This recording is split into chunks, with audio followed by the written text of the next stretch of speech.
Right, hello everyone, welcome back to Age of Nagash, which is of course a channel dedicated to Age of Sigmar. And in this video, we've had enough about cruel boys, enough about vultures. We're going to look at something completely different, which is going to be dragons, because we have not talked about dragons on this channel for at least 3 days. I do apologise, as it does seem like pretty much all my content at the moment is about the Cruel Boys and the Stormcast, because it's just covering so much news. But don't worry, future content is going to be a little bit different, and we are going to get back to some of the series that I had been doing a few weeks ago. Don't worry, we'll go back to that shortly. So, going on with this though, the first thing it says is Magic and Mayhem, the Dragon Princes. Rules make them a Ruinous tag team in battle, but presumably not for the Ruinous powers. So as per usual, when I read through this Warhammer community article that's came out today about the two big dragons coming out for the Stormcast Eternals, I'm going to give you my thoughts on them, but let me know your thoughts in the chat, and also more importantly the comments down below, so just in case I missed the chat, I can see your comment later and I can respond to it, as I will respond to all your comments, and I am going to make that a priority this week because I need to do it. But with no further ado, let us crack into this video. If you do enjoy the video, always smash the like button, the subscribe button, and the bell notification. That would be amazing, and let me know your thoughts down below. So let's dive in. As soon as we saw Crondis and Karazhai, that's how I'm pronouncing it, and that's how I'm sticking to it, the Draconif heroes soon returning to the mortal realms, we started thinking about which of these immense dragons we'd taken to battle. One is Regal Blue, with the assured grin of a behemoth preparing to take back the mortal realms for his kin. The other is scarred, red, and really angry. Then we saw their rules and realised right away that we need both because we're trying to sell you the models. Not least because it would look like this on the tabletop. Now that does look amazing. Obviously, you know, most people aren't going to have like a little smoke generator or steam however this smoky effect is. And I have noticed that the dragon doesn't fit perfectly on here with the two griffin statues. They are sort of like hanging off those Griffhound statues, so I have clocked that. But no, that does look really nice, isn't it, with the stars and stuff in the background. And you get to see the Star Drake, and I think that's the first comparison we've seen in a photo of the new dragons compared to Star Drake. Obviously, the Star Drake looks smaller, but it's all the way at the back.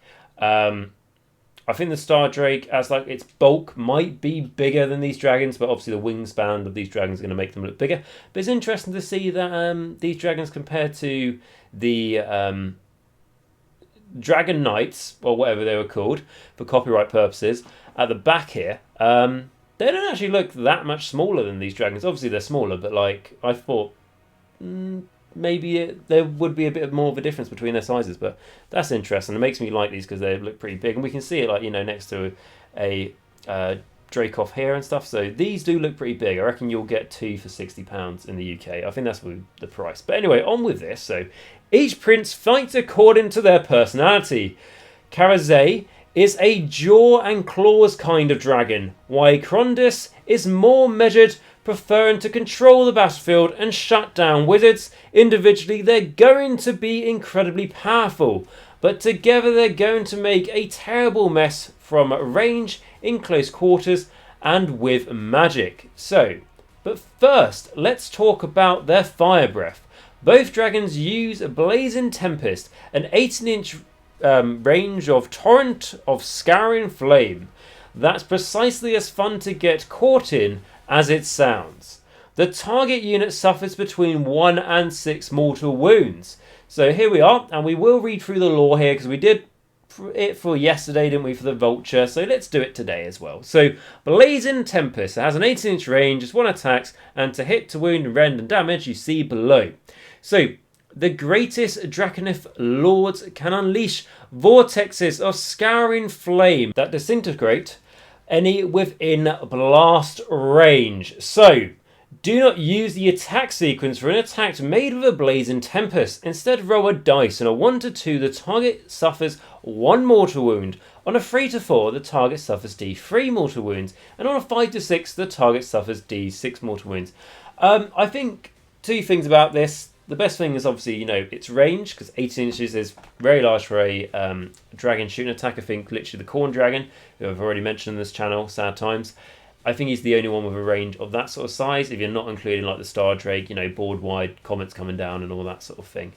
What I will say though is that I can't remember off the top of my head if it's the same for 3rd edition, so I'm sure you guys can let me know in the comments and stuff. But what I will say is you do not use the attack sequence for an attack made with the Blazing Tempest. So if it was 2nd edition and it's remained the same in the rules, what that would mean is that you would be able to run this guy up because it's not a shooting, it's not a missile weapon, and it would still be able to use this ability.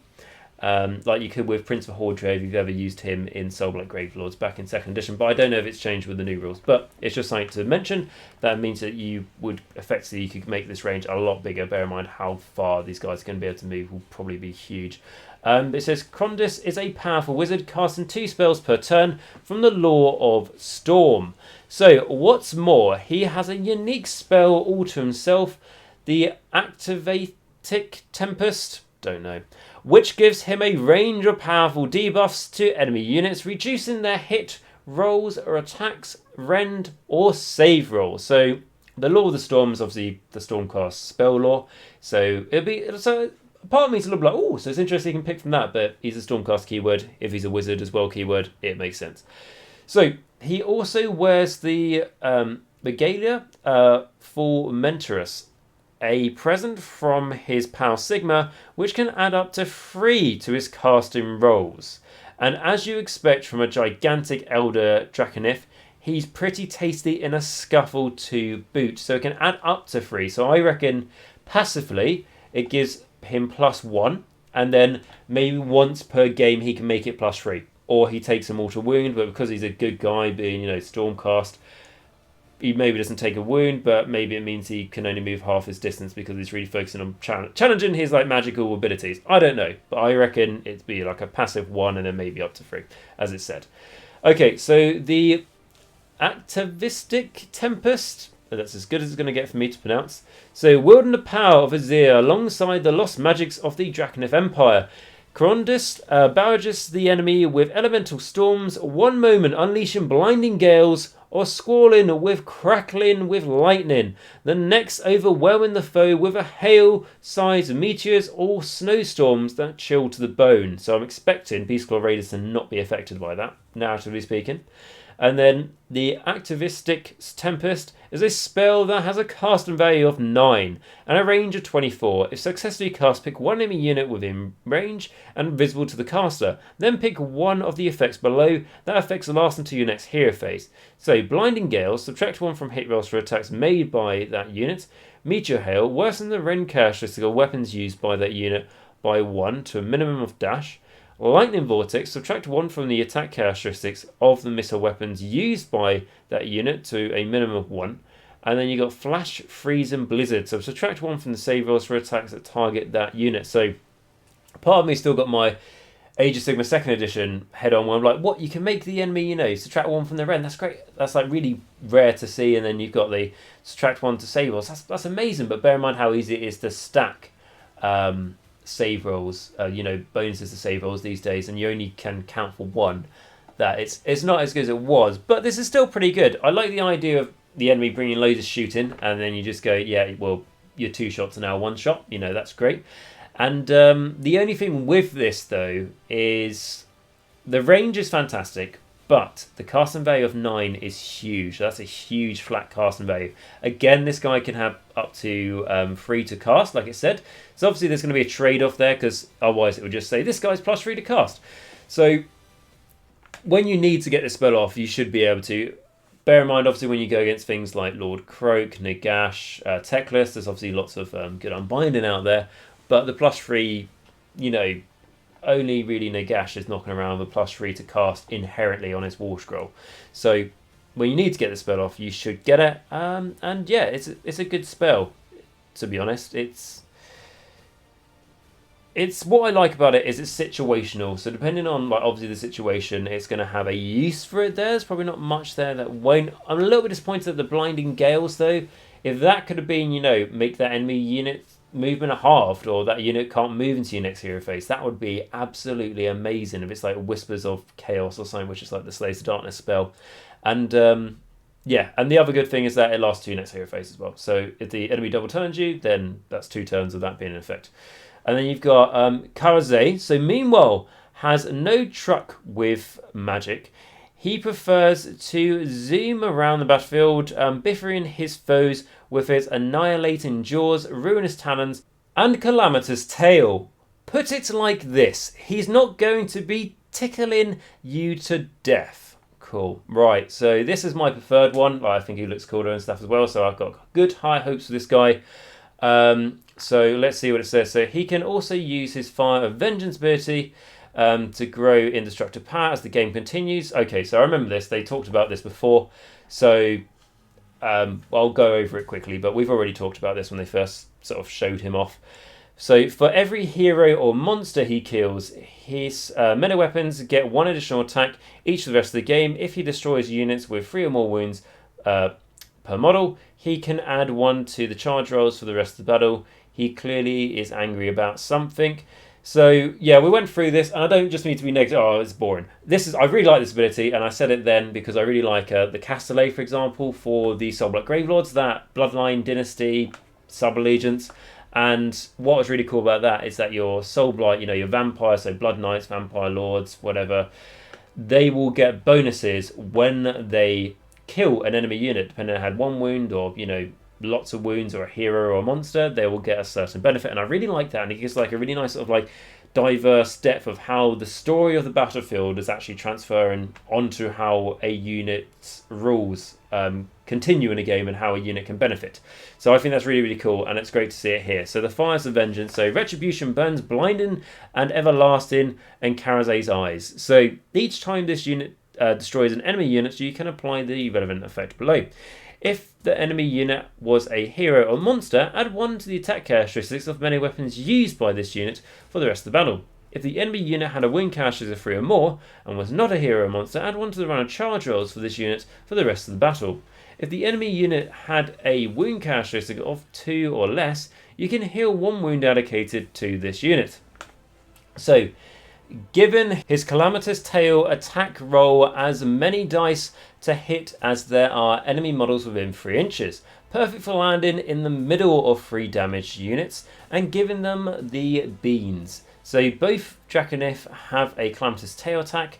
What we're saying is try not to come within tail range. So the attack, so the little lore we've got, with a sweep of its destructive tail, a Jacq.l can deliver a killing blow to all those in his path. So the Calamitous Tail has a 3-inch range for attacks see below, so for each model within 3 inches. So you're going against a horde, great. You're going against an elite or army or just like a 1 model hero, not so good.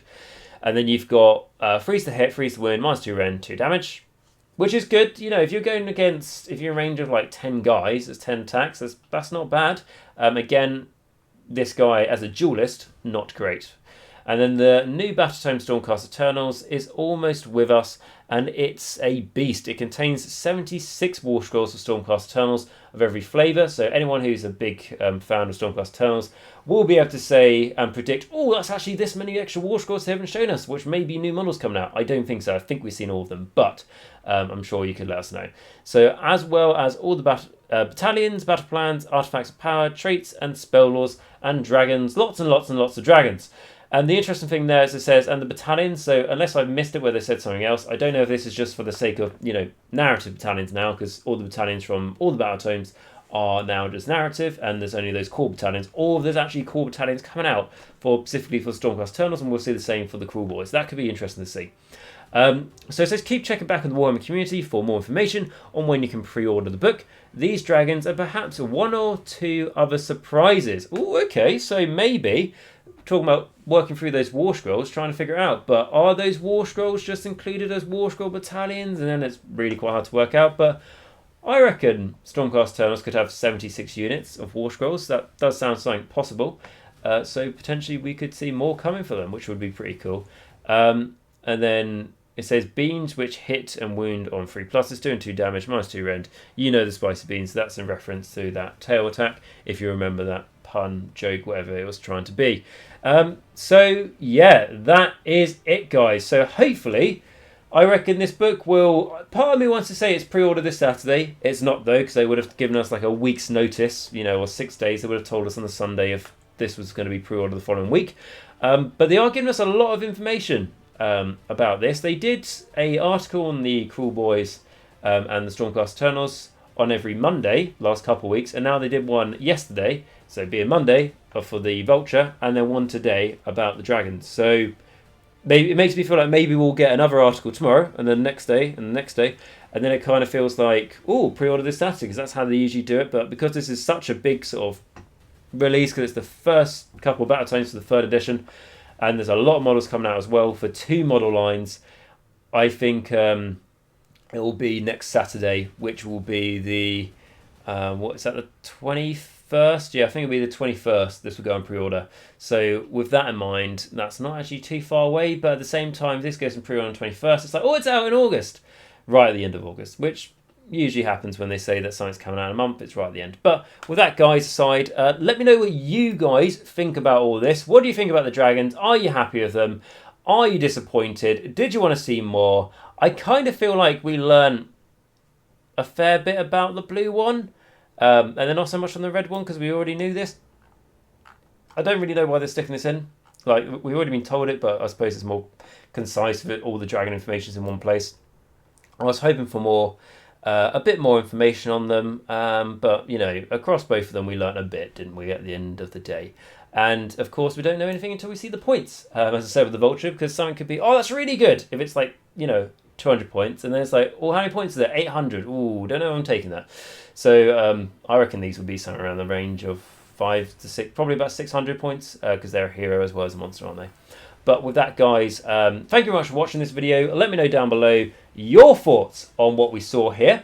And, of course, if you do enjoy the video, like I always say, smash the like button, smash the subscribe button, and smash the bell notification. And that massively helps out the channel. You think you know someone who will enjoy the video, make sure you share with them. And if you'd like to join the amazing community we have here in the Age of Nagash Discord, there'll be a link to that down below as well. And then if you'd like to support the channel that much further, you can become a Age of Nagash member by clicking the join button next to the subscribe button. We're allowed to give anything from just £1 a month to the channel. Basically goes straight towards the channel, it keeps it going, and there's a link to my Patreon on top of the description down below where you can give anything from just $1. And why I ask this is because the amount of time, effort and resources and my own personal money I put into the channel, none of it's basically profitable or anything like that, making a loss every month, but by your personal support, it allows me to be able to do this. If I didn't have any Patrons or YouTube members, like I say, I wouldn't be doing this. It takes far too much time, effort and money.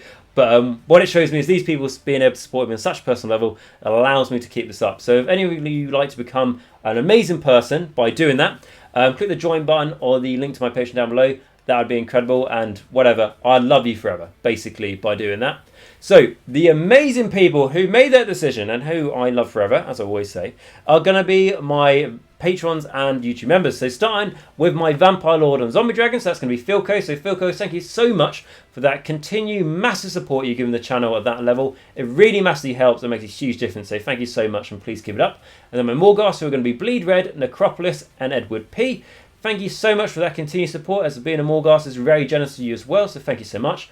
And then my core that keeps Age of Nagash going, as I always say, is going to be my vampires. This is going to be Mir, Ben C, Rouse321, David A, Dragoonity, Ronni H, Darren L, SpareBear, Christopher H, Northdrop, Nathan F, Andrew G, Tom W, Wiggy Whooty, Anthony R, Nathan S. And then for my Necromancers, it's going to be Jacq.l, RadiationRiley, AW77, Dice Sagas, WolfNick, Michal W, Cranky Wombat, Tom M, Christopher C, Christopher F, James S, Thomas B, Steve T, James T, Patrick F, JJ, R Christopher, Sception, and Shaun S. Thank you all so much for allowing me to keep this up and helping get as many people into our community, as I always say, helping people get into Age of Sigmar and to continue their Age of Sigmar journey. So thank you all so much for that. If anyone would like to become one of these amazing people, I say, click the join button or link to the Patreon down below. If you can't do that, no problems at all. But if you did enjoy the video, all I ask you, smash the like button, the subscribe button, and the bell notification. 3 easy clicks, takes less than a second, and that's absolutely great. Best of all, it's free. And then above anything else, guys, I'm just really glad that you came and checked out this video today. I hope you enjoyed it. I hope you're excited by the new dragons coming out and all that sort of thing. Let me know in the comments down below. As always, remember to next time, just stay safe, stay hygienic, make sure you wear a mask. For God's sake, wash your hands, because it means you'll always be doing like 6 mortal wounds with the whole dragon breath attack rather than the average of D3, which is pretty disappointing. Was it 6 or was it D6? Let's just find it. D6. Yeah, it's a bit... It's not the... I don't think that's the... like great, that attack, but it's got a good range on it, and you could potentially run and do it, potentially. Whatever. So with that, guys, thank you very much for watching this video. Remember to next time, as always, that Nagash is all, of course, and all is one in Nagash.